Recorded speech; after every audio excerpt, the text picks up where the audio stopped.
nice wee easy day there. Aye, crazy. And just after last week, and I think it was a long bus journey home last week, and it was not a tough week, but a week where more people asked me if I answered the question, well, what happened on Saturday?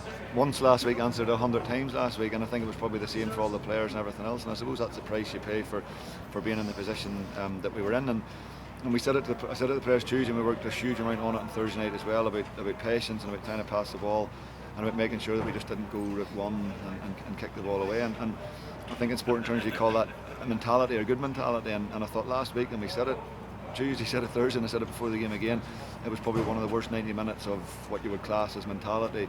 We panicked after 15 minutes, we just pumped it long, and we kept doing it, and we'd no solutions to the problems that lay ahead of us. And it's probably the opposite today. We weren't at our best. We go behind twice against a team that's fighting for their lives and aren't conceding many goals. And it's probably the opposite of last week. We go absolutely to the well in every way possible to get the 3 points, and huge credit, I suppose, to the resilience and a big show of strength, I think, from the changing room. What message does it send out on the back of last week, going behind a couple of times against Carrick? Questions again were asked, and for you as a manager, and more so for the players, for them to prove to themselves what they can do. Yeah, and we've seen it over the years. This league is not like any league where teams will not just arrive up here and roll over and say there's your 3 points, and there's been plenty of performances like that, there's been plenty of games like that before, and there'll probably be plenty more in the future. But the key thing is this league is as much about skill, it's as much about physicality and quality as it is mental strength, and today I think that was a mental 3 points rather than a physical 3 points. But it was all about just getting the 3 points rather than performance today, I'm sure. Hugely, and it's crazy, we come in at half time and we had 2 glaring errors that cost us 2 goals that we were punished for.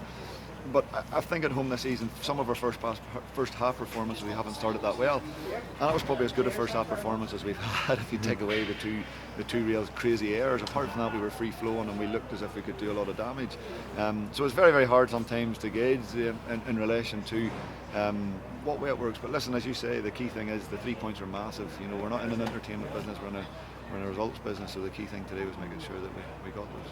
The big turning point, obviously, the penalty. I know Carrick aren't really happy about the decision. What was your views on it? The view I had on the diagonal was the defender gets caught below the ball and he's waiting on the ball coming down, and as that happens, Glax comes round his shoulder, and as he goes to head the ball, Glax heads the ball first and he makes contact with him. And it's probably similar for me for the foul that Stevie O'Donnell got sent off against Ballymena for, where Stevie's eyes are on the ball the whole way. He doesn't see the attacker coming in. As he goes to kick the ball, the attacker gets there first and there's contact made. So if, depending on what the contact's like or whatever else, it did look to me like there was contact from that point of view, and it did look a penalty. Again, that was my initial gut reaction at the time. I think big credit has to go to Ben. The crazy day that it was, the referee somehow decides that, I don't know if he's not watching to see if the goal goes in, I don't know what he's watching, but for Ben have to hit it once and score with the day that it had been, to have the kahunas to go and hit it again was brilliant and a big moment in the game. And just on the goal scorer, Alex gone as well, first league goal today, and right place at right time after a minute coming on. It was, and I just felt it was one of those days possibly we lacked that wee bit of oomph at times, or sometimes Alex can be unpredictable. Alex is learning the game, he's a long way to go, and sometimes, as you could see, maybe a minute later we got the ball in a breakaway and he just turned and kicked the ball away and the ball came straight back down at us. So there's big parts of Alex's game that he still has to improve on, but I suppose the day that it was, it just needed a bit of unpredictability probably, and fair play to Alex, it's a cracking finish. You touched on the fact that that Ben stepping up to the pitch to retake the penalty.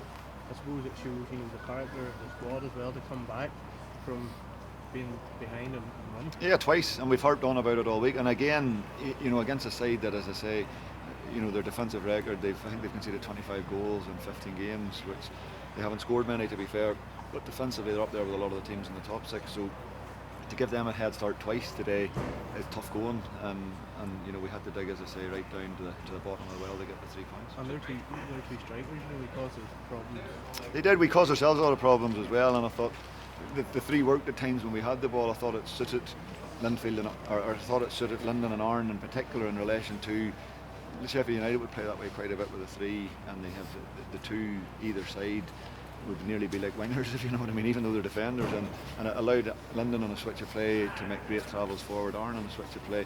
It was just defensively we got London and Oran seemed a little bit jittery. They were only 10 yards on the pitch, but they just seemed a little bit different. So listen, there's a huge amount of teams play 3-5-2. If you go 4-4-2 against it or 4-4-1-1 against it, you're very lopsided in relation to they've got all the overloads on the pitch. So it is something that we've looked at. We've flipped it 3 or 4 times this season during games and flipped back again, and today we decided to go from the start, probably having a few injuries in defence as well. So it is something we have to look at with so many teams. Ballymena, Carrick, Warren Point, Institute, there's a hell of a amount of teams that are playing that way. So it is something we have to look at. Have you spoken to injuries there? Are you expecting Stevie or Adam back anytime soon? Yeah, Adam was back doing a bit of running and still getting there. Stevie O'Donnell thankfully was able to join in a bit of training this week as well, so hopefully we'll be able to crank it up for both of them in the next few weeks. Institute away next Saturday again. That's one of those tricky ones, like a Carrick and a Warren Point, isn't it? That's just 3 in a row. People expect, and you know, they've drew a pile of games and they'll be 3-5-2 or 3-4-3, which will convert into a 5-4-1, and it'll just be exactly like it was today. It'll be the same as it was 2 weeks ago, and it'll be the same as it was today. So, and again, the key thing for us is a mental thing more than anything else. We've got to go there with a level of patience and a level of quality and make sure that we can go and cut the that's where today's result's so important, isn't it? Because the players know they can't do that absolutely, now. Absolutely. And for all the doubts of last week and any little doubts were planted, they had to go and have a show of strength like that today is a big statement. And the fans as well. Brilliant. John was back. God, and we, to be honest, the day that it was and the edginess that it was, if it wasn't for that noise and that, we probably wouldn't be out of here with that result today. And I suppose you can't quantify how big and how important it is, particularly at home, because this place has been so quiet at home.